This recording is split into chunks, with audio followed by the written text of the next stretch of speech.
إن الحمد لله نحمده ونستعينه ونستهديه ونستغفره ونعوذ بالله من شرور أنفسنا ومن سيئات أعمالنا من يهده الله فلا مضل له ومن يضلل فلا هادي له أشهد أن لا إله إلا الله وحده لا شريك له وأشهد أن محمدا عبده ورسوله اللهم صل وسلم على محمد وعلى آله وصحبه والتابعين بإحسان إلى يوم الدين وبعد رب اشرح لي صدري wahai Tuhanku lapangkanlah dadaku ini wa yassir li amri dan permudahkanlah urusanku wahlul 'uqdatam min lisani dan uraikanlah kekeluhan lidahku yafqahu qawli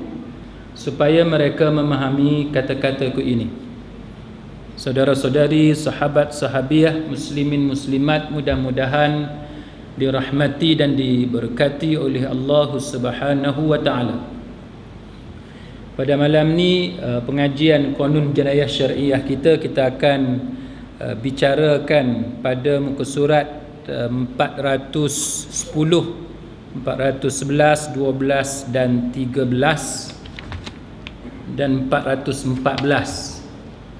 Kita lompat banyak pada malam ni sebab kita nak bincangkan tajuk kesalahan minum khamar ataupun arak, minuman keras, alkohol. Kita memilih tajuk ini walaupun sebelum ini kita ada menyentuh serba sedikit khususnya berkenaan dengan kadar hukuman pada zaman Rasulullah sallallahu alaihi wasallam, kemudian pada zaman Abu Bakar Siddiq radhiyallahu anhu, hukuman ke atas pesalah khamar yang meminum khamar ialah 40 sebatan. Kemudian pada zaman Umar ditambah lagi 40 menjadi 80 sebatan. Maka pada malam ni kita tidak akan bicarakan berkenaan dengan bentuk dan kadar hukuman, tetapi antara beberapa perkara yang kita akan utarakan pada malam ini, yang pertamanya ialah bagaimana sikap para fuqaha dalam membicarakan soal hukum kesalahan khamar ataupun minuman yang memabukkan ini. Sebenarnya ada perkara dalam khamar itu yang disepakati oleh para ulama, manakala sebahagian yang lain tidak sepakat berkenaan dengan apa yang dimaksudkan sebenarnya dengan khamar. Itu yang pertama. Yang kedua, perbezaan pendapat di kalangan para ulama berkenaan sama ada arak itu ataupun alkohol itu dia najis hukmi ataupun dia najis aini. Sama ada dia najis dalam bentuk haram diminum sahaja ataupun dia najis dalam bentuk kalau kena pada pakaian wajib dibasuh. Itu di antara perbezaan pendapat. Kita akan utarakan sedikit tentang perbincangan ini. Yang ketiganya ialah bagaimana sikap para fuqaha berkenaan dengan orang bukan Islam yang tinggal dalam negara Islam ataupun dalam negara ataupun wilayah yang dikuasai oleh orang-orang Islam. Sama ada orang bukan Islam ini juga akan dianggap sebagai telah melanggar undang-undang yang dijalankan di negara berkenaan walaupun dia bukan Islam. Itu antara perkara yang kita akan bincangkan. Kemudian kita juga akan bincangkan berdasarkan kepada 4 ayat Al-Quranul Karim berkaitan dengan proses pengharaman arak. Bagaimana Al-Quran, pendekatan yang diguna pakai oleh Al-Quran ataupun wahyu daripada satu keadaan di mana manusia begitu selesa dengan minuman keras, kemudian dengan hikmah yang ada Allah Ta'ala menunjukkan kepada kita bahawa pengharaman itu tidak dibuat secara mendadak, tidak dibuat secara sekaligus, tetapi secara berperingkat-peringkat, beransur-ansur, sebagaimana pengharaman riba dan sebagainya. Kemudian kita juga akan bincangkan pada malam ini tuan-tuan sekalian berkenaan dengan Oktoberfest ataupun Oktober Festival, satu sambutan ataupun perhimpunan satu perayaan yang disambut oleh manusia dalam bulan Oktober, ataupun lebih tepat lagi pada pertengahan ataupun penghujung September dan masuk kepada minggu yang pertama Oktober, bermula yang berasal daripada negara Jerman, dipelopori oleh orang-orang Jerman, yang mana dalam Oktoberfest ini mereka mengadakan pelbagai aktiviti ataupun program. Salah satu daripadanya ialah minuman keras, bir dan sebagainya. Kemudian perayaan seperti ini ditiru oleh orang-orang selain daripada bangsa Jerman, hasil daripada penghijrahan orang-orang Jerman ke negara-negara luar. Sebab Oktoberfest ini ataupun Oktober Festival ini dia merebak ke Kanada, umpamanya Amerika Syarikat dan negara-negara di benua Asia dan lain-lain, adalah disebabkan oleh ianya disebarkan oleh orang-orang Jerman yang berhijrah ke tempat-tempat berkenaan, dan manusia ini kemudiannya meniru apa yang diperkenalkan oleh orang-orang Jerman di tempat-tempat mereka, walaupun ia bukannya berasal daripada budaya setempat.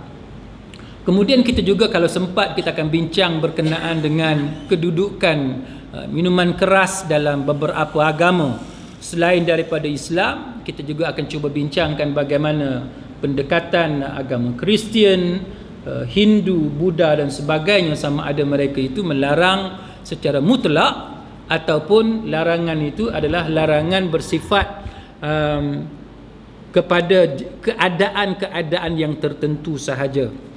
Dan juga tuan-tuan sekalian, kita akan cuba melihat bagaimana sikap Imam Ibn Taymiyah sebagaimana yang disebut oleh muridnya iaitu Imam Ibn Qayyim Al-Jauziyah. Apabila Imam Ibn Taymiyah dia berjalan, dia terserempak dengan sepasukan tentera Tatar ataupun juga dikenali sebagai tentera Mongol yang dalam keadaan mabuk enjoy, sedang bergembira dengan meminum minuman keras, dan bagaimana sikap Imam Ibn Taymiyah yang menyelisihi, yakni yang berbeza sikapnya dengan para ulama yang lain pada zamannya yang mengingkari perbuatan tentera Mongol yang sedang mabuk minum arak. Sedangkan bagi Imam Ibn Taymiyah, dia mengambil sikap untuk biarkan tentera Mongol itu mabuk dan berpesta dengan minuman arak berkenaan. Dan kita cuba akan kaitkan dengan apa yang berlaku dalam negara kita sekarang yang sedang dihebohkan dengan Oktoberfest di negeri tertentu dalam negara kita, dan kita akan cuba tengok bagaimana kaitan perkara-perkara seperti ini dalam hukum agama kita. Baik, sidang hadirin mukminin, dalam teks pengajian kita pada malam ni yang ditulis oleh almarhum Haji Sa'id Haji Ibrahim, salah satu daripada subtopik ataupun tajuk kecil di dalam tajuk khamar ataupun minuman keras ini, pada muka surat 413, muka surat 413 dalam versi Rumi. Siapa yang ada dalam versi Rumi, muka surat 413, tajuk dia ialah peminum arak yang bukan Islam. Bagaimana kedudukan orang bukan Islam yang minum arak dalam negara ataupun wilayah yang dikuasai oleh kerajaan Islam ataupun pemimpin Islam. Baik. Jumhur ulama ataupun majoriti fuqaha berpendapat bahawa siapa yang minum arak itu wajib dikenakan hukuman tanpa disyaratkan bahawa dia beragama Islam. Itu pendapat jumhur. Mana pendapat majoriti dia kata tidak ada syarat Islam atau tidak Islam. Siapa minum arak maka hendaklah dilaksanakan hukuman hudud, dilaksanakan hukuman rotan sebanyak 40 kali ataupun 80 kali berdasarkan sunnah Umar Al-Khattab radhiyallahu anhu. Maka kalau kita ambil pandangan jumhur, pandangan majoriti, maka kita akan melihat bagaimana orang yang bukan Islam yang tinggal dalam negara Islam, sama ada dia kafir zimmi ataupun dia ni kafir musta'man, yang melakukan kesalahan minum khamar, maka hukumnya wajib dikenakan hukuman hudud kalau berdasarkan kepada pendapat jumhur. Baik, itu pendapat jumhur. Kemudian dia kata, sebab apa? Sebab dia kata khamar itu diharamkan dalam semua agama samawi. Dia kata, penulis kitab kita ni almarhum, dia kata bahawa semua agama mengharamkan khamar. Baik. Sebagaimana yang saya sebut kepada tuan-tuan berulang kali, metodologi, cara kita belajar tuan-tuan sekalian, kita takkan terima bulat-bulat apa yang kita mengaji, tapi kita akan cuba banding. Soalan sekarang ni ialah penulis kitab kita pada malam ni dia kata bahawa semua agama samawi mengharamkan khamar. Maka soalan yang kita perlu tanya ialah, adakah benar semua agama samawi mengharamkan khamar ataupun dia ada perbahasan? Apa dia agama samawi? Agama samawi 3, kan? Islam agama kita, kemudian sebelum Islam iaitu Kristian, kemudian Yahudi. Samawi maknanya agama yang berasal daripada langit, yang diturunkan dari langit, merujuk kepada agama ahli kitab. Baik, tuan-tuan sekalian, maka adakah semua agama ni, Islam, Kristian dan Yahudi, mengharamkan khamar? Baik, Islam kita akui memang Islam mengharamkan khamar. Tapi seterusnya, adakah Kristian mengharamkan khamar secara mutlak ataupun dia ada perbezaan pendapat di kalangan mazhab-mazhab yang ada dalam ajaran Kristian? Nanti kita akan masuk kepada perbincangan bagaimana setiap agama itu dia ada beberapa pandangan, termasuk nanti kita akan tengok bagaimana Kristian bukan mengharamkan minuman keras secara mutlak. Dia ada beberapa mazhab tertentu, iaitu yang pertama, dan dia ada jenis alkohol tertentu yang diharamkan dan keadaan yang bagaimana yang diharamkan. Dan kenapa orang-orang Kristian, sebahagian daripada mereka bila mereka menyambut Christmas, dia ada apa yang dipanggil sebagai Christmas dinner, dia ada Christmas meal, yang mana sebahagian daripada hidangan pada hari Christmas itu salah satunya ialah wine. Nanti kita akan bincang yang tu. Maka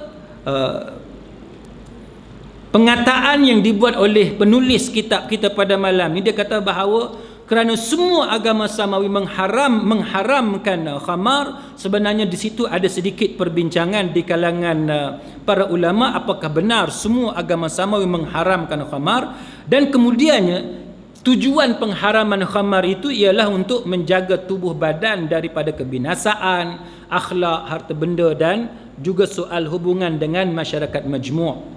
Maka Imam Abu Hanifah berpendapat, ini pendapat Imam Abu Hanifah. Imam Abu Hanifah berpendapat kafir zimmi dan musta'man yang melakukan kesalahan minum khamar tidak wajib dikenakan hukuman hudud. Imam Abu Hanifah kata tak wajib. Kerana dia kata khamar merupakan harta yang bernilai di sisi mereka dan diharuskan ke atas mereka itu untuk minum khamar tersebut. Imam Abu Hanifah berpendapat dengan pendapat yang saya sebut sepintas lalu tadi, bahawa sebenarnya para ulama sendiri mengakui bahawa Kristian tidak mengharamkan khamar secara mutlak. Maknanya sebahagian daripada mereka mengakui bahawa penganut mereka dibenarkan minum khamar, termasuk dikaitkan dengan Jesus. Dikaitkan dengan Jesus. Sebab itu orang Kristian bila dia mengadap hidangan pada hari Christmas, kalau istilah kitanya bukan wajib tapi sunat muakkadah, ada macam tu.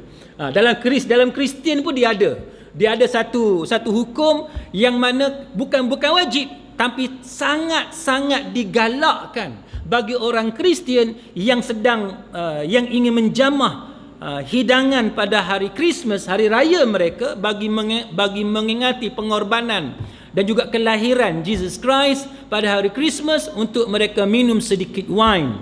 Ini termasuk bagi mana-mana orang Kristian yang tidak minum alkohol sekalipun. Mereka tak minum alkohol, tapi kerana ajaran yang mereka percaya itu adalah ajaran agama mereka, mereka akan minum sedikit wine pada hari raya mereka yang dikenali sebagai Christmas. Baik. Jadi pendapat Imam Abu Hanifah, dia mengakui bahawa Kristian itu sendiri tidak mengharamkan secara mutlak minuman keras. Baik. Imam Hanafi, Imam Abu Hanifah, dia kata tidak menganggap kafir zimmi dan musta'man yang minum khamar itu sebagai melakukan kesalahan jenayah syariah. Bagi dia itu bukan kesalahan yang bertentangan dengan undang-undang Islam. Dia kata, oleh itu dia kata mengikut pendapat Imam Abu Hanifah, kafir zimmi dan musta'man yang melakukan kesalahan minum khamar tidak boleh dikenakan hukuman hudud ke atas mereka. Jadi tak boleh dikenakan hukuman hudud ke atas mereka. Dan seandainya katalah mereka tu mabuk dengan sebab minum khamar, seandainya mereka tu mabuk dengan sebab minum khamar, maka wajib dikenakan hukuman hudud ke atas mereka itu disebabkan minum khamar tadi, kerana mabuk dengan sebab minum khamar itu adalah haram dalam semua agama. Tuan-tuan nampak tak? Imam Abu Hanifah dia kata bahawa tak boleh dikenakan hudud semata-mata minuman keras, tak boleh kena hudud. Kita akan kata orang Kristian bila dia merayakan Christmas, meraihkan sambutan Christmas, mereka akan minum wine, mereka minum minuman keras. Maka adakah dikenakan hudud? Mazhab Hanafi kata tak dikenakan hudud. Tapi kalau mabuk, itu cerita lain. Kalau mabuk, Imam Abu Hanifah pun kata wajib dikenakan hudud sebab mabuk dia berbeza dengan minuman keras. Minuman keras ada perbezaan pendapat. Tapi kalau mabuk tidak ada perbezaan pendapat. Dia kata semua agama samawi mengharamkan mabuk. Semua kata tak boleh. Minuman keras ada kata boleh. Tapi kalau mabuk semua kata tak boleh. Maka Imam Abu Hanifah kata siapa yang mabuk walaupun dia tu kafir zimmi, dia bukan Islam, yang duduk dalam negara Islam dengan aman damai, dengan ada perjanjian dan sebagainya, walaupun di agama dia membenarkan dia minum minuman keras, tapi mabuk tetap tidak dibenarkan, maka wajib dikenakan hudud. Maka tuan-tuan sekalian, hudud dalam Islam ni 40 sebatan. Dan tuan-tuan pun dah tengok dalam YouTube macam mana cara sebat dalam undang-undang Islam. Sakit ke tak? Kalau tak sakit boleh try. Nah, kita tengok cara dia pukul tu, bagi kita tak ada apa-apa kan? Bagi kita tak ada apa-apa. Tujuan dia lebih kepada untuk mengaibkan orang yang buat kesalahan supaya lain kali jangan buat itu sahaja. Undang-undang sekarang denda ataupun ditarik balik lesen memandu kalau dia memandu dalam keadaan mabuk, digantung lesen memandu dia, tak dibenarkan bawa kereta 2 tahun contohnya ataupun setahun dan lain-lain. Dipenjarakan, lihat kepada tahap keseriusan yang dilakukan oleh pesalah berkenaan. Tapi dalam undang-undang Islam, rotan 40 kali boleh balik.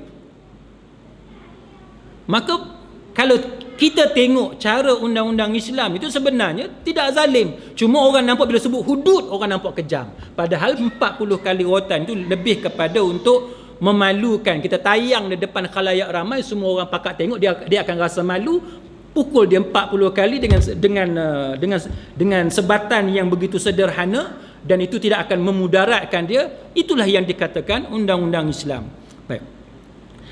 Maka dia kata jumhur ulama berpendapat haramnya khamar itu dengan sebab ain dia.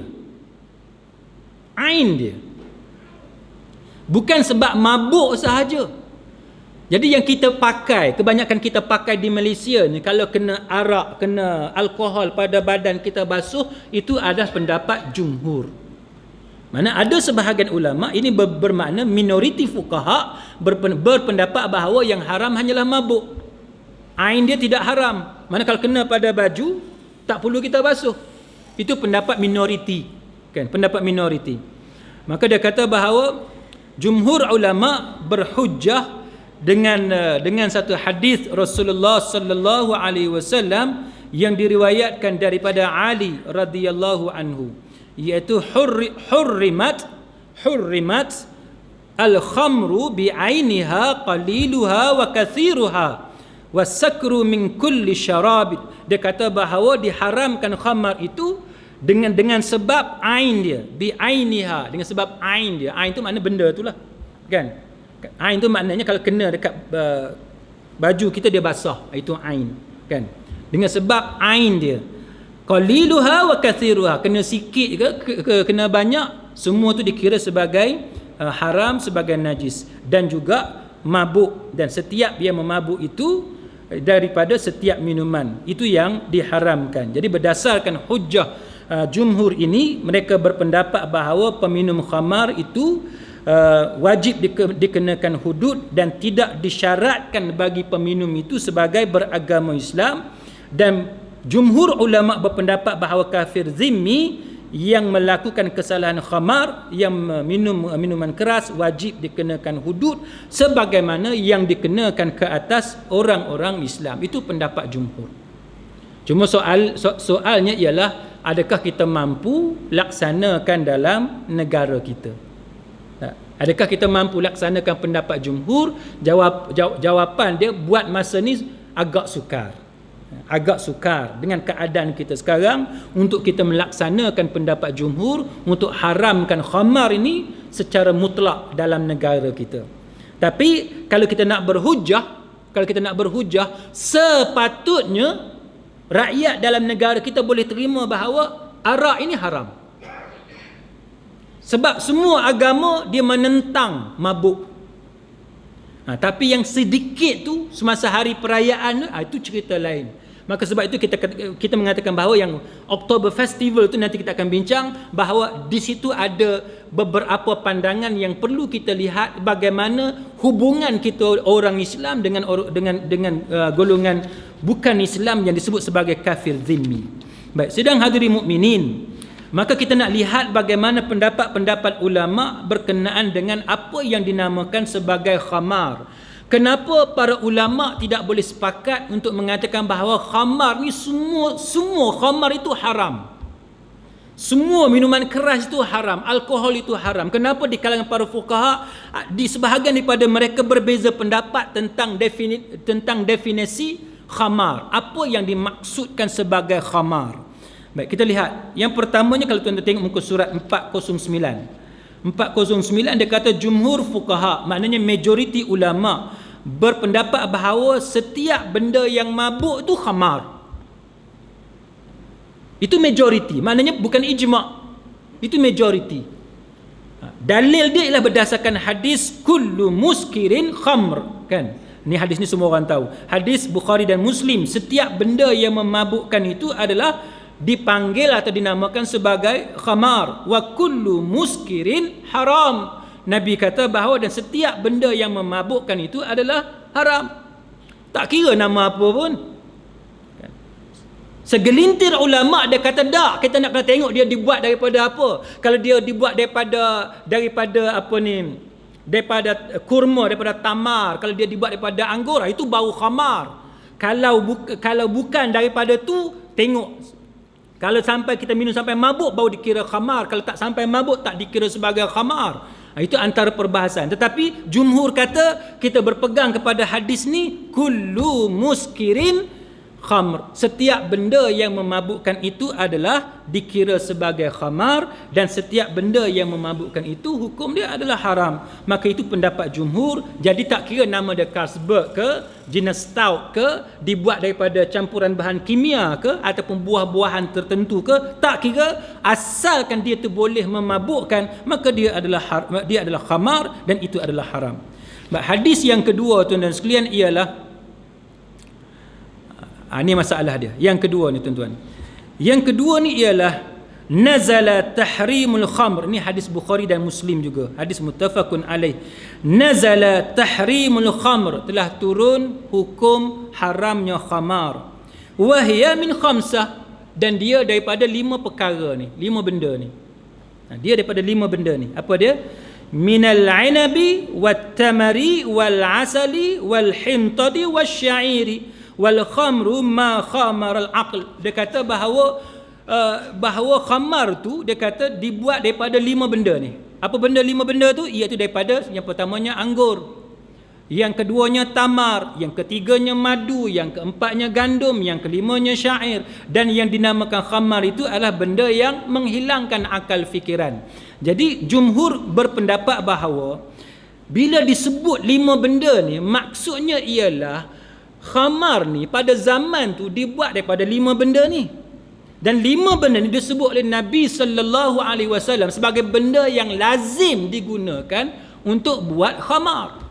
Tetapi golongan minoriti dia berhujah bahawa benda yang disebut oleh Nabi sahaja yang kita panggil sebagai khamar. Kalau benda yang Nabi tak sebut, contohnya Carlsberg, dibuat daripada campuran bahan kimia, bukan daripada 5 benda ni, tapi campuran bahan kimia, maka dia kata benda tu tak boleh dinamakan sebagai arak, tapi dia jadi haram kalau kita minum sampai mabuk. Tu dia. Itu yang syok tu.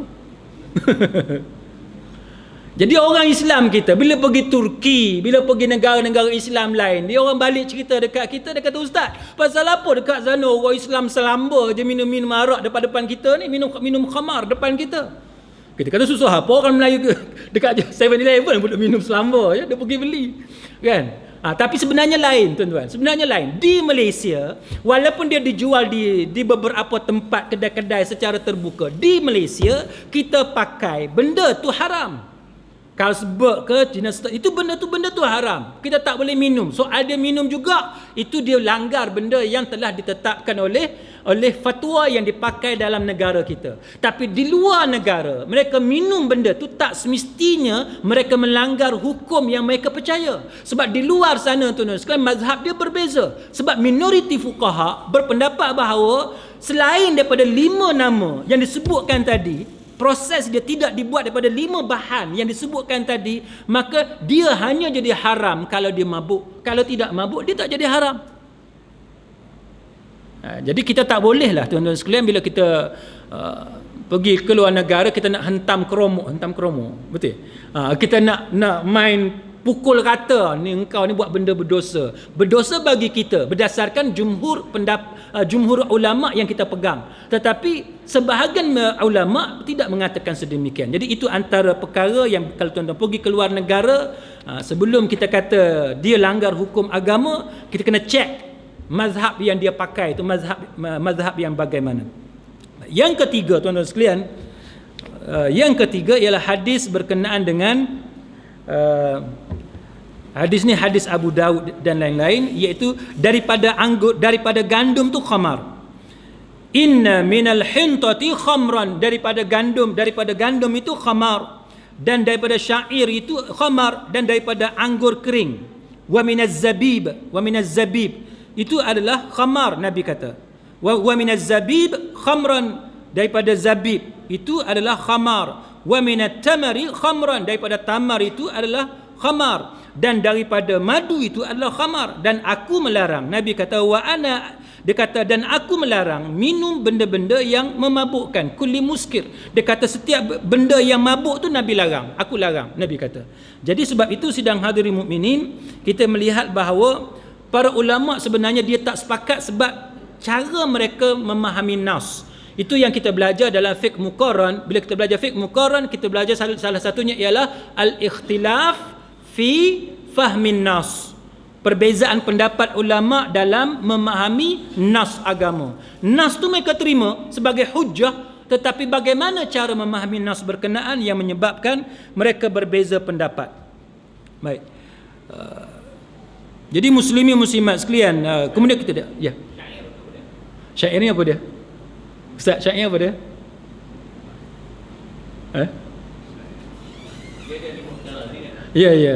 Ya, tahu. Syair ni Bali kan, betul tak? Kalau saya tak silap Bali, kalau saya tak silap ni saya kena cek balik. Satu lagi. Okey, yang dalam hadis ni dia kata satu minal inabi wat tamari wal asali wal hintati wasyairi. Anggur, tamar, madu, gandum dan syair. Syair ni Bali kalau saya tak silap. Bali. Itu saya kena cek. Nak confirm balik. Syair ini Bali. Ke tuan-tuan ada sebarang pengetahuan syair Bali kan? Kalau saya tak silap, laulam akhta, kalau saya tak silap syair itu adalah Bali. Ada sebarang soalan lain? Tak ada. Baik. Jadi tuan-tuan sekalian, jadi para ulama dia berbeza dalam mengeluarkan hukum tu dengan sebab perbezaan memahami nas. Maka sebab jumhur mengatakan bahawa 5 benda yang disebut dalam hadis tadi, iaitu buah anggur, tamar, madu, gandum dan bali tu, dia kata bahawa itu adalah sebagai satu contoh yang Nabi buat, benda yang lazim dijadikan sebagai khamar. Benda yang lazim dijadikan sebagai khamar. Tetapi minoriti termasuk dalam mazhab Hanafi, ulama Hanafiyah berpendapat bahawa bila Nabi sebut 5 tu, maka 5 tu yang dianggap sebagai khamar, yang tidak disebut oleh Nabi itu bukan khamar, maka dia hanyalah haram bila dia mabuk. Baik. Mungkin tuan-tuan akan kata bagaimana mereka buat kesimpulan? Kan? Macam mana mereka buat kesimpulan? Mereka buat kesimpulan sebab hadis yang kedua tu disebut 5. Kan? Jadi kalau 5 tu maka dia adalah khamar. Selain daripada 5 dia tak jadi khamar selagi dia tak mabuk. Sebab hadis yang pertama Nabi kata kullu muskirin, setiap benda yang memabukkan. Jadi kalau berdasarkan pendapat ulama Hanafiyah, Turki umpamanya tuan-tuan, sebab tu kalau tuan-tuan pergi ke Turki, tuan-tuan tengok mereka dengan anjing pun biasa kan. Dia bukan macam kita orang Melayu mana ada duk main dengan anjing, duk bawa anjing keluar. Dia di Turki dia dengan anjingnya, dengan minuman yang macam ni. Tapi Turki ni kita kena hati-hati bila bincang, nanti banyak yang salah faham pula. Tapi antara sebabnya ialah kerana mereka bermazhab dengan mazhab Hanafi. Jadi kalau selain daripada 5 ni, dia tertakluk kepada hadis yang pertama yang kita bincang tadi, iaitu hadis kullu muskirin khamr. Kan, setiap benda yang memabukkan itu adalah khamar. Jadi kalau selain daripada 5 tadi, kalau dia minum tak mabuk, maka dia tidak dianggap sebagai khamar. Tuan-tuan faham kan? Jadi dalam mazhab Hanafi, termasuk di Turki dan sebagainya, kalau mereka minum kasbek sebagai contoh, tak ada apa-apa, itu tidak haram. Kayak gitu tuan-tuan kata pula, syok, kita tukar tukar mazhab lah pula. Yang tu yang bahaya ni kalau kita bercakap beberapa pendapat selain daripada pendapat jumhur. Yang bahayanya kadang-kadang ada yang dengar sekerat, dia tak mengaji perhabis, dia akan ambil pengataan tu untuk mengatakan bahawa sebenarnya boleh minum kasbek dan sebagainya. Ini masalah tuan-tuan. Baik. Jadi pendapat jumhur mengatakan tak boleh. Sebab dia adalah satu minuman yang lazimnya memabukkan. Walaupun kita minum tak mabuk, tapi dia lazimnya memabukkan, maka dia adalah dikira sebagai khamar dan dia adalah haram. Baik, kalau tuan-tuan tengok dalam penjelasan muka surat 411, Imam Hanafi dia membezakan hukuman bagi peminum khamar yang dibuat daripada buah anggur dengan minuman lain yang memabukkan yang dibuat selain daripada buah anggur. Itu antara pendapat Imam Abu Hanifah. Dia kata bahawa siapa yang minum khamar yang dibuat daripada buah anggur sikit ataupun banyak adalah haram dan wajib dikenakan hudud ke atas mereka. Itu pendapat Imam Abu Hanifah. Tapi dia kata siapa yang minum selain daripada bahan yang disebut dalam hadis tadi, maka itu tidak dikira sebagai khamar sehinggalah orang itu mabuk. Ya, itu adalah pendapat yang berbeza di sisi Imam Abu Hanifah. Dan kita dah cerita sebelum ni kepada tuan-tuan, mazhab Hanafi ni dia dikenali sebagai mazhab ahli ra'i, mazhab yang mana para ulama dia banyak menggunakan pendapat dan sedikit nas yang ada di sisi mereka kerana ketidaksampaian hadis yang banyak sebagaimana yang ada di sisi mazhab Maliki, mazhab Syafi'i dan mazhab Hambali. Sebab tu dia lebih dikenali sebagai mazhab ahli ra'i. Dan kita telah berikan kepada tuan-tuan banyak contoh bagaimana mazhab Hanafi ni dia berbeza dengan kita. Antara yang pernah kita bincang sebelum ni, kalau mazhab jumhur, kebanyakan mazhab jumhur, mana kebanyakan ulama, kalau kita ambil air semayang kena ikut turutan, kan, kena ikut turutan. Sebab waw tu waw li tertib, waw itu menunjukkan wajibnya kita ni tertib. Tapi dalam mazhab Hanafi dia kata tak, waw itu tidak menunjukkan tertib, tapi kita ni boleh nak mula dengan kaki dulu pun boleh. Itu contoh dalam mazhab Hanafi. Sebab tu tuan-tuan jangan terkejut kalau tuan-tuan pergi ke India ada ke tak saya tak tahulah. Kan ada sahabat kita bawa balik daripada India. Kata pergi ke Turki, negara-negara yang ramai, yang penganut Islam dia ramai. Bukan semua, tak semestinya semua, tapi yang ramai berpegang kepada mazhab Hanafi, yang mungkin cara, ritual mereka, amalan mereka, upacara mereka berbeza dengan kita. Dengan sebab benda-benda macam ni. Kan? Jumhur kata ikut turutan. Mazhab Hanafi kata tak ikut turutan. Itu satu contoh. Contoh yang kita pernah sebut sebelum ini ialah dalam mazhab Hanafi tangan dia diluruskan. Dia tidak bersedekap. Bila dia solat qiyam, dia tidak meletakkan tapak tangan dia tu di dada ataupun antara dada dengan pusat. Dia tak letak. Dia luruskan ke bawah. Tetapi pendapat Imam Abu Hanifah itu tidak dipersetujui oleh ulama-ulama lain dalam mazhab Hanafi sendiri. Termasuk Imam Asy-Syaibani, Imam Abu Yusuf dan sebagainya. Imam Abu Yusuf kata dengan sebab nas yang kami dapat, dia kata berbeza dengan pendapat imam kami, maka kami berbeza dalam masalah ni. Maka Imam Abu Yusuf dengan Asy-Syaibani kata bagi mereka bersedekap tu sunat. Dua ulama besar dalam mazhab Hanafi dia berbeza pendapat dengan Imam Abu Hanifah. Imam Abu Hanifah kata tak, letak ke bawah. Tapi Abu Yusuf dengan Asy-Syaibani kata tak, bersedekap. Itu contoh perbezaan pendapat dalam Hanafi. Dan satu lagi yang kita belajar pada malam ni, mazhab Hanafi bagi mereka tidak haram minum minuman yang macam Carlsberg selagi tidak mabuk. Kan, selagi tidak mabuk. Nanti tuan-tuan tulis dalam dokumen saya dengan ini mengisytiharkan diri keluar daripada mazhab Syafi'i masuk mazhab Hanafi. Dah pergi stamp dekat sign depan persujahi sumpah pasal apa? Sebab nak minum Carlsberg. Parah tuan-tuan. Parah. Jangan nak buat kerja macam tu. Kan? Tapi dalam negara kita hukum berdasarkan kepada mazhab Syafi'i. Jadi kalau tuan-tuan kena tangkap, jangan cari saya sebagai lawyer. saya nak pertahan tuan-tuan payah. Jangan duk cari saya. Tapi itu contoh tuan-tuan sekalian. Baik. Dalam Islam tuan-tuan sekalian, pengharaman khamar ni dia ada beberapa peringkat, sebagaimana riba diharamkan dengan beberapa peringkat. Maka saya ambil contoh yang ada dalam tafsir Imam Ibn Katsir dan beberapa tafsir yang lain yang menceritakan peringkat pengharaman khamar untuk kita faham bagaimana Islam ni bila dia nak haramkan minuman yang memabukkan yang telah menjadi darah daging masyarakat pada zaman tu, dia tidak ambil pendekatan secara faja'atan, secara sekaligus, secara mendadak. Dia ambil dengan cara staggered, berperingkat-peringkat, stages. Ada satu step, step yang kedua, step yang ketiga. Sebabnya benda tu dah jadi darah daging masyarakat ketika itu. Kalau tuan-tuan tengok dalam tafsir Imam Ibn Katsir pun ada dinyatakan Ali radhiyallahu anhu juga minum khamar, dan para sahabat yang lain juga minum khamar sebelum khamar itu diharamkan oleh Allah Subhanahu wa taala. Contoh kita tengok tuan-tuan sekalian surah An-Nahl ayat yang ke-67. Ini surah yang ke-16 dalam Al-Quran, ayat yang ke-67.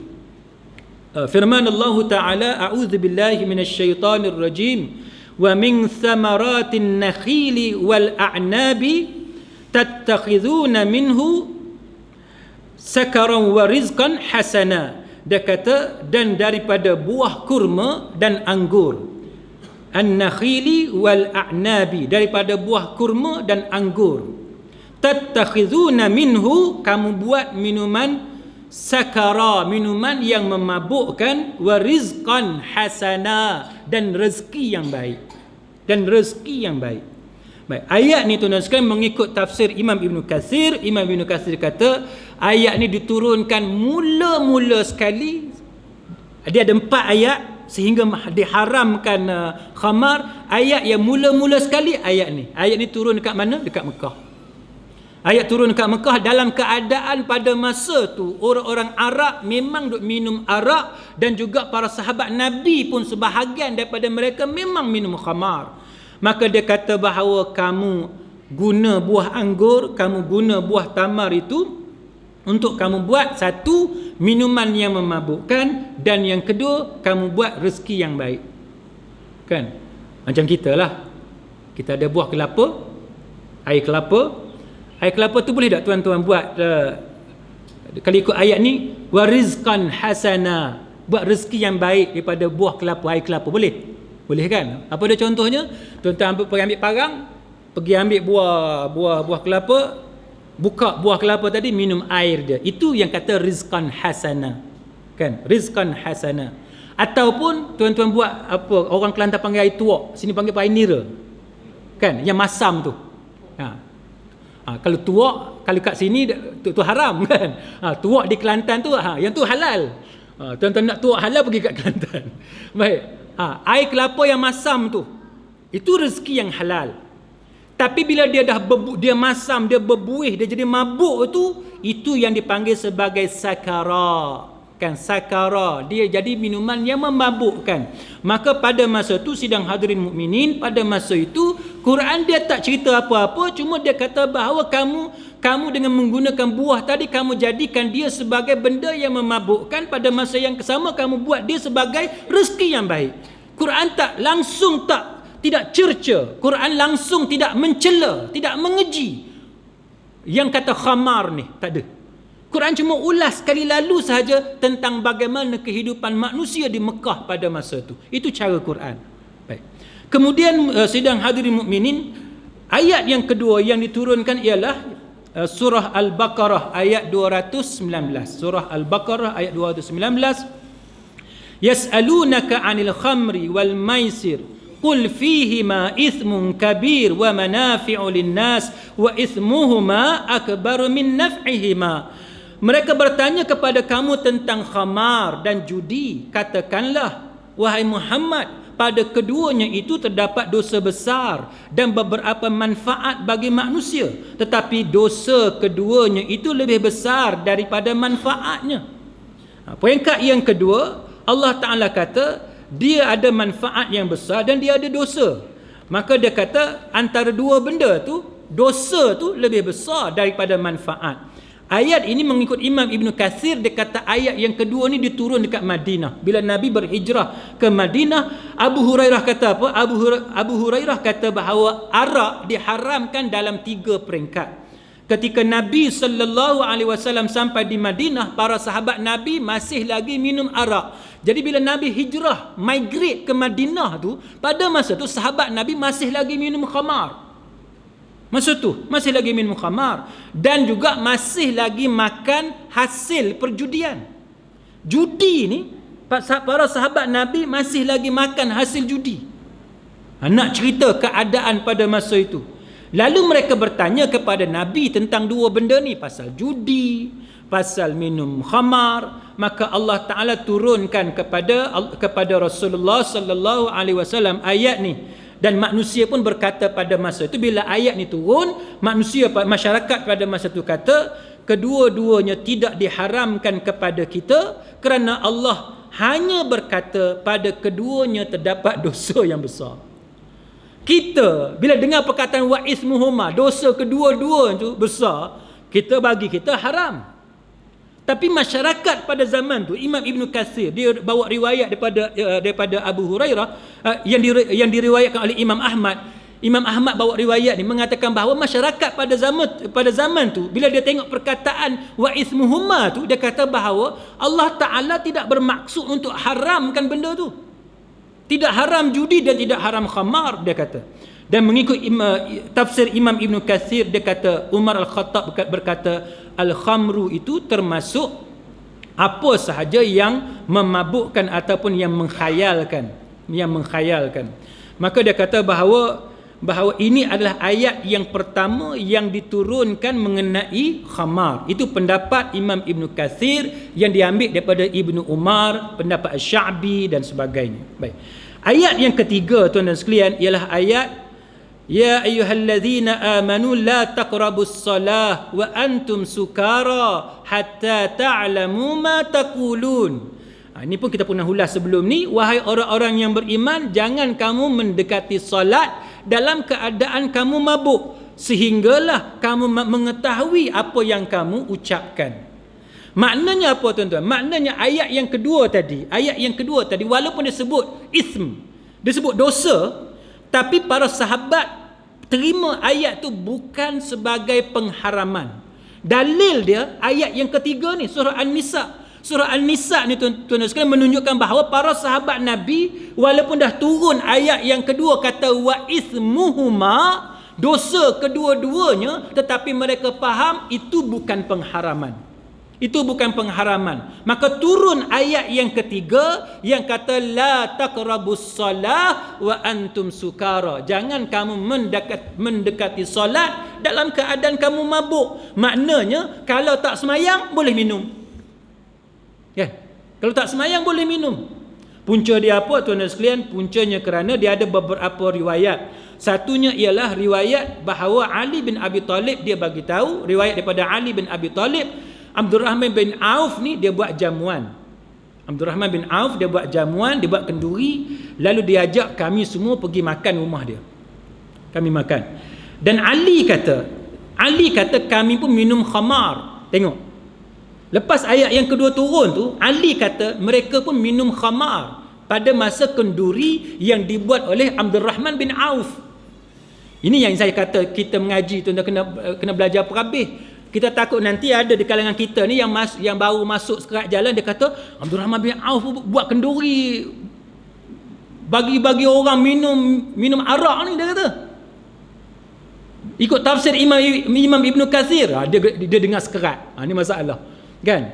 Cerita ni sebenarnya cerita sebelum pengharaman arak, dan memang Abdul Rahman bin Auf dia buat kenduri, dan dalam kenduri dia tadi dia bagi minuman keras, dia bagi khamar. Oh, seronok tuan-tuan kan. Macam kita lah pergi kenduri. Kita pergi kenduri, kita tengok orang bagi air sirap. Oh, yang tu kira lekeh kan. Yang advance sikit tuan-tuan sekalian, yang kalau kenduri dia bagi fresh orange kan. Orange tu boleh rasa dia punya tu kan, dia punya isi dalam. Yang tu kira kecantik. Abdul Rahman bin Auf lagi hebat, dia bagi khamar lagi. Dia bagi minuman keras lagi tuan-tuan pada zaman tu. Baik, maka Ali kata bila tiba waktu solat di Madinah, Ali kata mereka pakat tolak aku jadi imam. Sedangkan aku masa tu baru lepas minum khamar, mabuk. Ali kata. Maka dia kata bahawa aku pun baca. Ini dia ada beberapa riwayat, cuma saya baca satu riwayat tuan-tuan. Dia kata dia baca surah Al-Kafirun. Tuan tahu surah Al-Kafirun kan?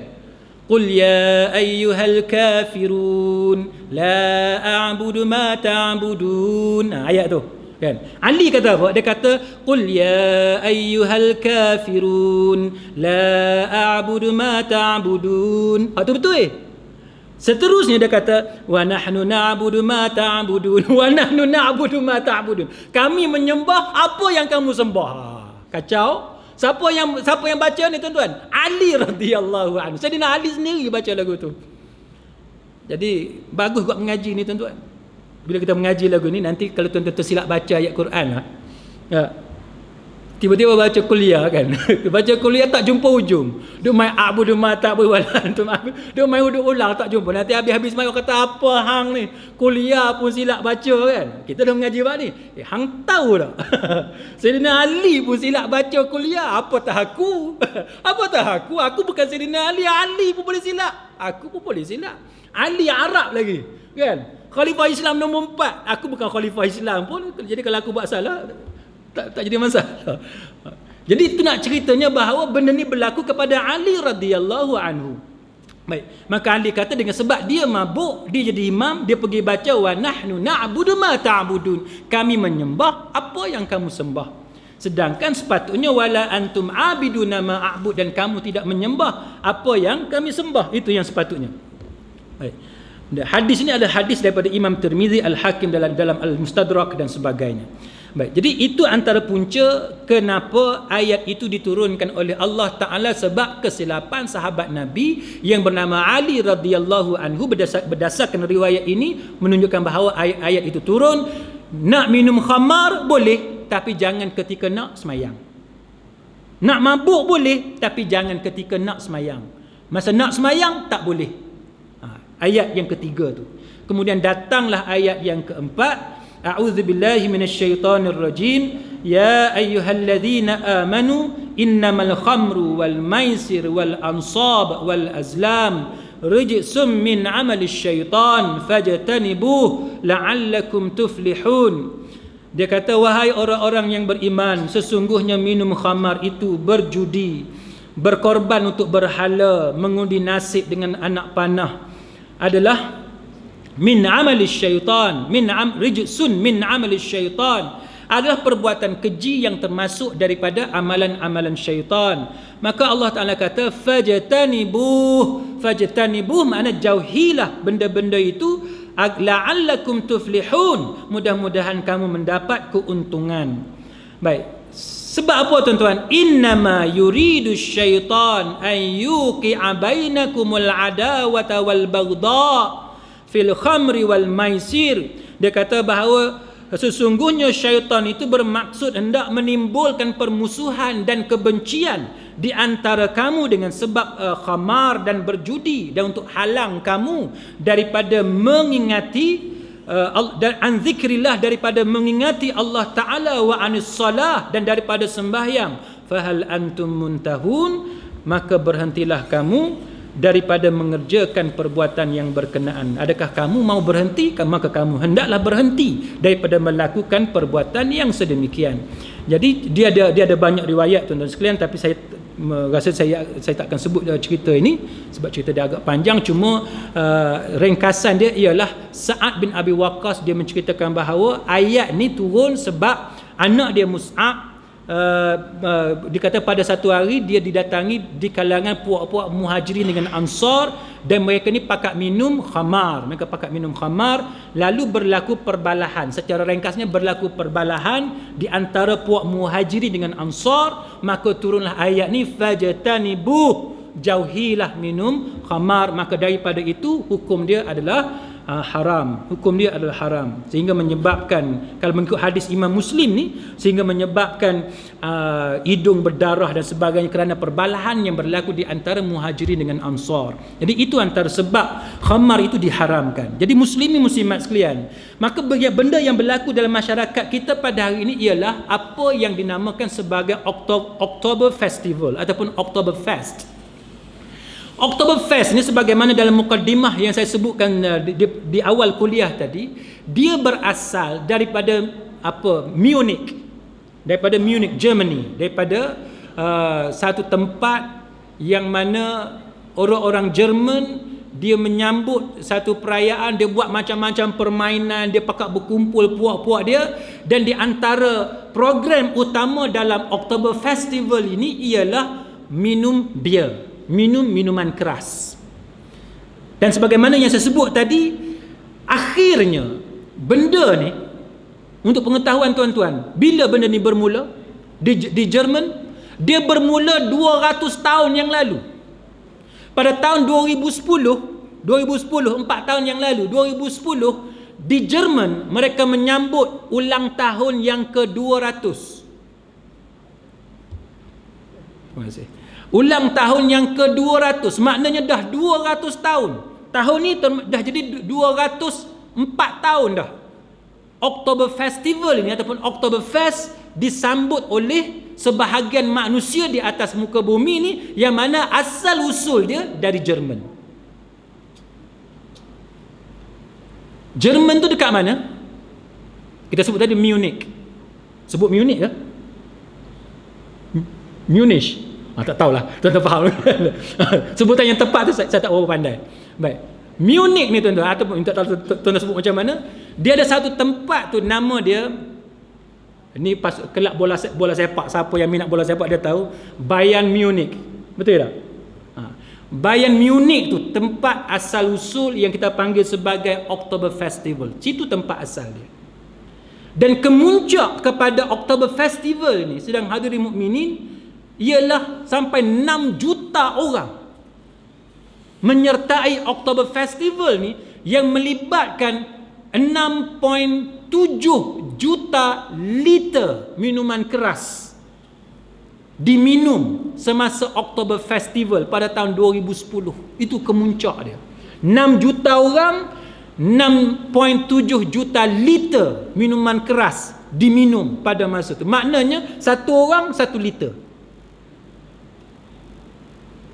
Tuan-tuan bayang, ni bukan air kosong 1 liter ni. Bukan air kosong 1 liter. Minuman keras, khamar ni, alkohol ni 1 liter. Cuba tuan-tuan bayang. Baik. Maka di kalangan Dalam masyarakat mereka mengatakan bahawa festival yang paling besar yang disertai oleh manusia adalah Oktober Festival.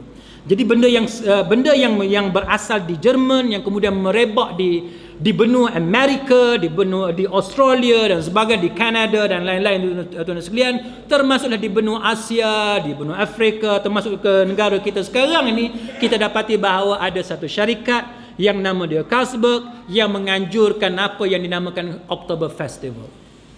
Jadi apakah sikap kita terhadap permasalahan yang macam ni? Adakah kita nak benarkan ataupun kita nak larang daripada Oktober Festival ini diadakan dalam negara kita?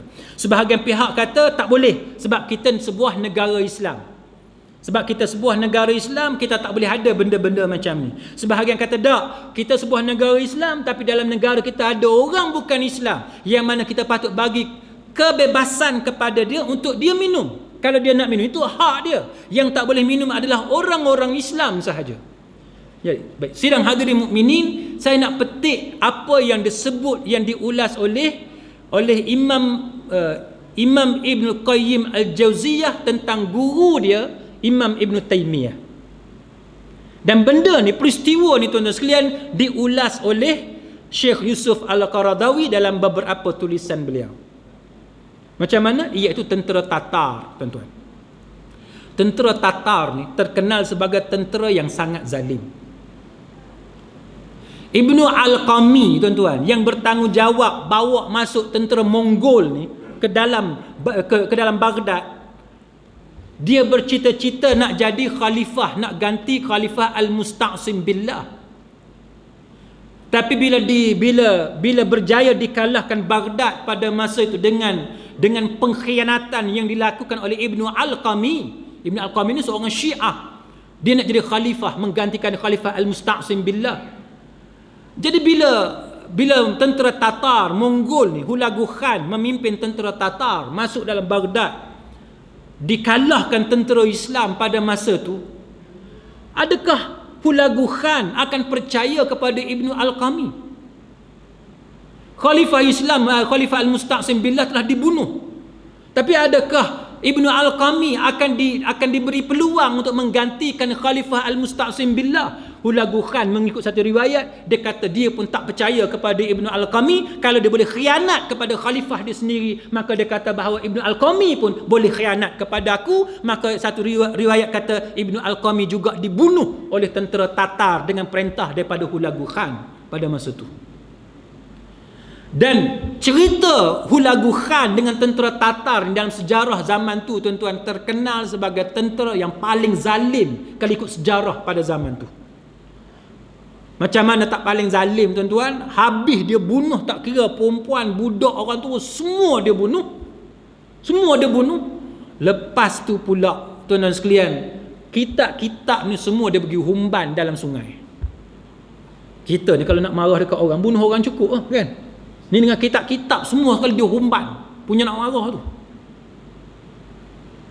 Macam kita kan, nak marah kat adik-beradik ke kawan ke, barang-barang dia semua kita pergi bakar habis kan, buang habis, punya nak marah tak, barang dia semua satu pun aku tak mau tengok. Punya nak marah tu, sampai taruh tu baju dia ke, alat-alat sepinggan mangkuk dia semua aku tak mau tengok. Jadi sidang hadirin mukminin, tentera Tatar terkenal sebagai tentera yang sangat zalim. Ulama Islam yang hidup pada zaman tu antaranya ialah Imam Ibn Taymiyah. Kalau ikut riwayat daripada anak murid dia ni, Ibn Qayyim Al-Jauziyah ni, Ibn Taymiyah dia duduk berjalan sekali dengan beberapa orang. Dia terserempak dengan tentera Tatar ni yang duduk tengah minum khamar, duduk tengah mabuk. Jadi sebahagian daripada yang duduk ada sekali dengan Ibn Taymiyah, mereka pakat mencela perbuatan tentera Tatar yang duduk tengah minum arak pada masa tu.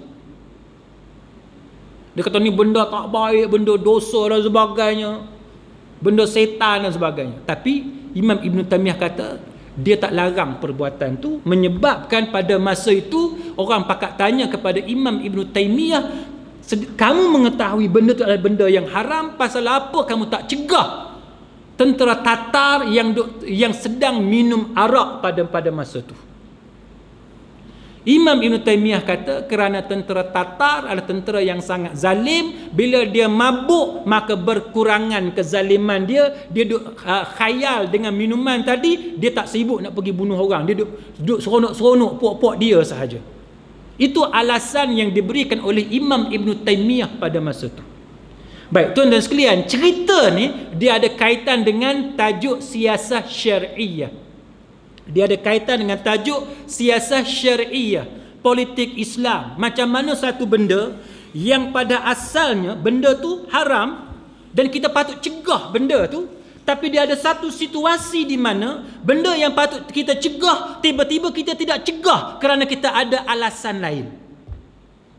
Itu yang diulas oleh Syekh Yusuf Al-Qaradawi, bagaimana Imam Ibn Taymiyah bila dia tengok tentera Tatar duduk tengah mabuk, dia tak pergi cegah perbuatan tersebut kerana dia ada alasan lain. Akhfud darurain, antara dua benda yang mudarat, maka dia pilih hak ringan, kita nak hapuskan yang hak lebih berat. Hak mana lebih berat tuan dan sekalian? Lebih berat kalau tentera Tatar mengganas duk bunuh orang Islam. Itu lebih berat daripada pupuk dia tu mabuk sama-sama dia. Maka Imam Ibn Taymiyah mengikut Syekh Yusuf Al-Qaradawi, dia kata bahawa Ibn Taymiyah memilih di antara dua mudarat. Dia ambil mudarat yang lebih ringan untuk mengelak daripada mudarat yang lebih besar. Sebab itu bila kita bercakap bab siasah syariah tuan-tuan sekalian, dia menimbulkan perbahasan. Sebab dia tidak berada dalam keadaan yang biasa. Yang biasa kita wajib cegah. Kan? Marra'a minkum munkaran falyughayyiru biyadihi. Kalau kamu tengok kemungkaran, kamu kena cegah, kan? Kamu tengok orang minum arak, kamu kena cegah minuman tersebut. Tapi Imam Ibn Taymiyah kata, tak, aku tidak cegah yang tu sebab aku nampak hak lain yang lebih besar yang patut aku cegah. Maka itu kita panggil siasah syariah. Maka sekarang muslimin muslimat sekalian, Oktober Festival ni hak mana patut kita buat? Hak mana patut kita buat? Nombor satu tuan dan sekalian, bubuh billboard, iklan besar-besar macam tu, yang tu memang kita tak setuju. Dan kalau tuan-tuan tengok statement daripada pihak berkuasa, kerajaan tempatan pun, majlis tempatan pun, mereka kata bahawa mereka tak pernah bagi kelulusan kepada pihak penganjur supaya letak papan iklan besar-besar macam itu. Adalah provokasi. Itu adalah provokasi. Ada orang ambil kesempatan. Sebagaimana yang duk berlaku di Mesir. Bila Mursi ambil alih jadi presiden Mesir, maka ada orang sabotaj nak tunjuk seolah-olah Mursi tak pandai merentah, bekalan elektrik jadi masalah. Sebagaimana yang berlaku di beberapa negeri tuan-tuan sekalian, bila ada pihak tertentu menang dalam pilihan raya, peruntukan keuangan tidak diberikan sebagaimana yang sepatutnya. Royalti minyak tidak diberikan. Pasal apa? Supaya nampak kerajaan tu tak pandai memerintah. Benda-benda yang macam tu, sidang hadirin mukminin, yang jadi masalah. Yang jadi masalah. Provokasi tu yang jadi masalah. Kita bagi orang bukan Islam untuk minum khamar, tapi tak pernah benarkan ada billboard, ada papan iklan, ada papan tanda besar-besaran. Tapi ada orang buat provokasi pergi letak, menyebabkan timbul bantahan daripada masyarakat. Yang tu kita memang tak setuju. Okay. Kita negara Islam berdasarkan artikel nombor 3 Perlembagaan Negara, Islam is the religion of the federation. Islam adalah agama persekutuan. Maka semua pihak perlu menghormati Islam sebagai agama negara ni. Tapi soalan yang keduanya ialah, adakah kita boleh halang orang bukan Islam dia nak minum khamar? Kalau tuan-tuan tanya saya, sebagaimana yang kita duk belajar dalam Kanun Jenayah Syariah ni, tuan-tuan sekalian, jumhur ulama kata kalau mabuk semua tu haram, semua kena hudud. Tidak mabuk pun haram, semua kena hudud. Itu jumhur. Kecuali mazhab Hanafi yang kata mereka boleh minum arak asalkan tidak mabuk. Kalau mabuk dikenakan juga hudud. Soalannya tuan-tuan boleh buat tak hudud sekarang? Tak boleh. Walaupun hanya sekadar rotan 40 kali pun tak boleh, sebab dia sangat-sangat sensitif. Walaupun cara rotan tu sangat sederhana.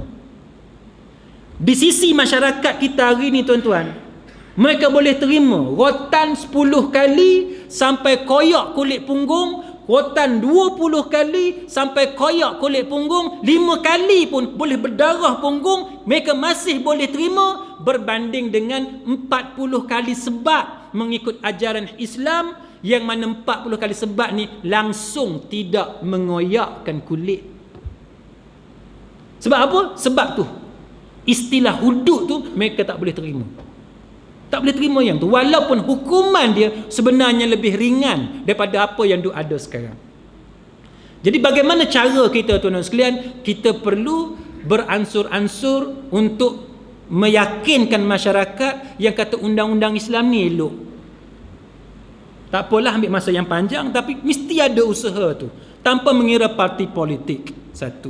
Yang kedua, tuan-tuan sekalian, kita boleh terima bahawa semua agama mengatakan bahawa mabuk tu haram. Buddha, dia punya prinsip nombor 5, tuan-tuan, ajaran nombor 5 dia, Buddha, dia kata tak boleh mabuk. Buddha tak boleh mabuk. Tuan-tuan akan tanya pula, habis ustaz tu dalam cerita Cina tu, kungfu tu ada kungfu sami, apa sami Buddha mabuk tu.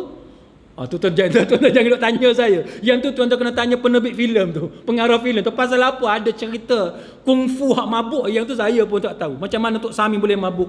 Tapi tuan-tuan tengok dalam ajaran Buddha, etika dia nombor 5, tak boleh mabuk.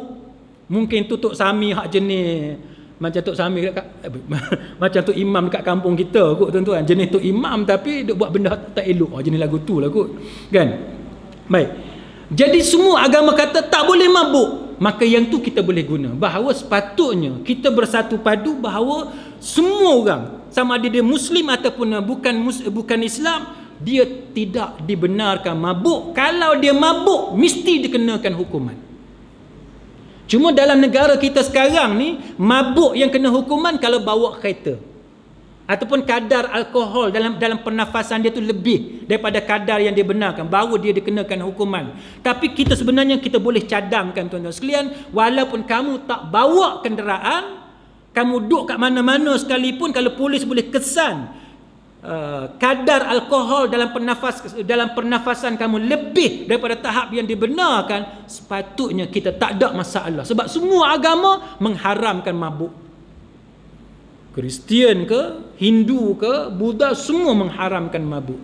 Cuma yang ada masalahnya ialah tidak semua agama mengharamkan khamar. Itu je.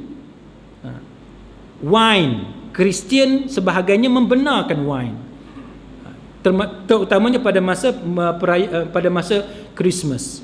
Maka itu yang tu kita ada masalah. Jadi sedang hadirin mukminin, Oktober Festival ni, walaupun kita tak sempat nak cerita semua, tetapi yang penting, kenapa kita menentang Oktober Festival? Sebab yang pertamanya kerana arahan Nabi supaya tidak tasyabbuh, supaya tidak menyerupai perbuatan orang bukan Islam. Benda datang daripada puak Jerman, dia duk minum arak dan sebagainya, maka itu satu perbuatan yang tidak baik, maka kita lawan. Yang kedua, tuan-tuan sekalian, kita tak mau dia menjadi satu syiar, dia bermegah-megah dengan benda tu. Yang jadi syiar ni, tuan-tuan sekalian, bukan sahaja Oktober Festival, benda tu dipolitikkan. Kenapa genting Highland tu, tuan-tuan, pusat ibu segala setan tu ada atas bukit tu, tuan-tuan sekalian, tak pernah diambil tindakan. Tak pernah diambil tindakan sebagaimana yang sepatutnya. Bila ada Oktober Festival lah, kita keluarlah cerita Islam, agama rasmi dan sebagainya. Tapi kita yang duk benarkan ibu segala maksiat berada di sana.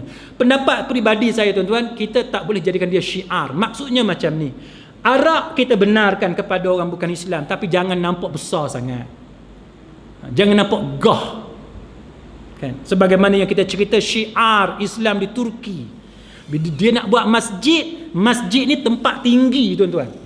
Siapa pergi Turki kan? Daripada Ankara, Istanbul, Kapadokia, tuan-tuan pergi ke mana lagi? Di kawasan tu, tuan-tuan pergi, semua masjid, boleh kata semua masjid tempat tinggi. Tepi pantai, tepi laut, semua tu kita nampak gah masjid. Nampak hebat masjid.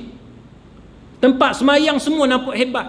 Kita sekarang, kalau taman, dia cakap ujung sekali kan. Setengah taman tuan-tuan sekalian, sebelah dengan loji lagi, loji penapisan, loji itulah. Sebelah dengan tangki itu lagi. Tuan-tuan pergi setengah-setengah hospital swasta. Tuan-tuan pergi setengah-setengah shopping kompleks, nak semayang, mana musola dia letak? Maidin bagus. Saya puji Maidin. Maidin malam ni dia bagi diskaun saya. Saya nak pergi Maidin. Maidin bagus tuan-tuan. Tuan-tuan masuk Maidin, main entrance dia tu, kita nak masuk, nak tolak troli tu, sebelah tu dah surau. Betul tak? Itu syiar. Itu syiar. Maknanya semayang ni benda utama. Nak masuk beli nak masuk membeli belah, tu dia tempat semayang. Setengah-setengah shopping komplek, tak mau sebut nama shopping komplek berkenaan, nak semayang nak kena turun ujung tu tuan-tuan sekalian. Sebelah dengan store. Sebelah kan? Tandah. Setengah-setengah tu pula tuan-tuan sekalian, basement. Panas tu, kita turun kat bawah tu, berasa hangat tu. Berasa hina tak tuan-tuan? Tuan-tuan tak rasa hina? Rasa hina. Yang tu yang kita kata syiar. Syiar ni maknanya tuan-tuan sekalian, benda tu bila kita buat tu, kita nampak gah, nampak hebat. Itu cara dia. Kita tak boleh tuan-tuan sekalian, benda-benda macam solat, surau, masjid, kita buat terperosok ke dalam, jauh daripada tempat yang sepatutnya, menyebabkan kita rasa hina. Kan? Kita nak rasa mulia, nak nampak hebat. Cara dia ialah macam tadi, buat macam Maidin, tepi nak masuk, kita nak pergi shopping, tepi itulah adanya surau. Itu bagus tuan-tuan sekalian. Jadi bagi saya tuan-tuan sekalian, pihak kerajaan, pihak berkuasa, dia kena bagi syarat bila sesuatu pusat membeli belah, dia nak buka pusat berkenaan tempat semayang, mesti menunjukkan syiar Islam itu ditegakkan. Dia kena macam tu. Jangan sekali-kali nampak hina sangat. Di sebuah hospital swasta tuan-tuan sekalian, kita kena turun ke bawah, keluar daripada bangunan dia, ujung tu dekat padang, baru kita boleh jumpa musolla. Siapa nak tunggu bini dia beranak dulu seorang-seorang, dia baru sampai kat surau kat bawah tu. Hinanya. Jadi sidang hadirin mukminin, apa yang penting ialah pada hari ini kita belajar beberapa perkara sebagai kesimpulan tuan-tuan sekalian. Yang pertamanya ialah alkohol ataupun khamar adalah satu benda yang tidak disepakati oleh para ulama dari sudut jenis-jenis dia. Cuma jumhur bersetuju bahawa setiap benda yang mabuk itu dikira sebagai khamar, kecuali dalam mazhab Hanafi dengan sedikit perbezaan. Itu satu. Tetapi ijma', yang ni ijma'. Tetapi ijma' maknanya semua sepakat mengatakan bahawa khamar itu adalah haram bila kita mabuk.